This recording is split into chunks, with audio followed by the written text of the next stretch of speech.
League വർഗീയ കക്ഷിയാണെന്ന നിലപാടിൽ മാറ്റമില്ലെന്ന് മലപ്പുറത്തെ ഇടതുമുന്നണി സ്ഥാനാർത്ഥി എം.ബി. ഫൈസൽ.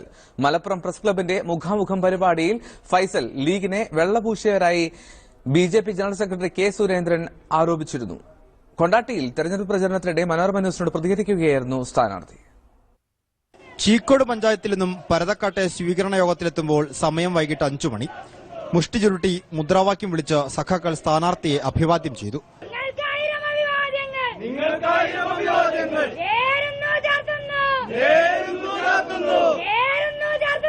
കവലയിൽ കാത്തുനിന്നവരോടെല്ലാം വോട്ടഭ്യർത്ഥിച്ച് സ്ഥാനാർത്ഥി എം.ബി. ഫൈസൽ സ്വീകരണവേദിയിലേക്ക്. പതിവ് ഹാരാർപ്പണത്തിനും ലഘുപ്രസംഗത്തിനും ശേഷം പ്രചരണ വിശേഷങ്ങൾ പറയാൻ കുറച്ചുനേരം. പ്രചരണം നന്നായിട്ട് പോകുന്നു. ഇത് സ്ഥാനാർത്ഥി പര്യടനത്തിന് 1ാം ഘട്ടത്തിലെ 5ാമത്തെ നിയമസഭാ മണ്ഡലമാണ് ഇന്ന്. അപ്പൊ അതിന്റെ രാവിലെ തന്നെ അതിന്റെ പ്രവർത്തനങ്ങൾ ആരംഭിച്ചു. നല്ല പ്രതികരണം, നല്ല ഇടതുപക്ഷ ജനാധിപത്യ മുന്നണിയുടെ മുഴുവൻ പ്രവർത്തകരും സ്വീകരണ കേന്ദ്രങ്ങളിൽ എത്തുന്നുണ്ട്. ലീഗിനോടുള്ള നിലപാടിൽ വെള്ളം ചേർത്തോ എന്ന ചോദ്യത്തിന് ഫൈസലിന്റെ മറുപടി ഇങ്ങനെ: കൃത്യമായ ഉത്തരം പറഞ്ഞതാണ്. അതിൽ കൃത്യമായിട്ട് മതവർഗീയ പാർട്ടിയാണ്, മതപരമായി സംഘടിക്കുന്നത് ശരിയായ രീതിയല്ല എന്നുള്ളത് മനോരമയിൽ തന്നെ അതിന്റെ വാർത്തയുണ്ടല്ലോ. അതിന്റെ കൃത്യമായ വാർത്തയുണ്ട്. തലക്കെട്ട് മാത്രമേ പ്രശ്നമുള്ളൂ. അതിൽ വാർത്തയിൽ ഉള്ളടക്കത്തിൽ കൃത്യമായിട്ട് പറഞ്ഞിട്ടുണ്ട് എന്നുള്ളതാണ് പറയാനുള്ളത്.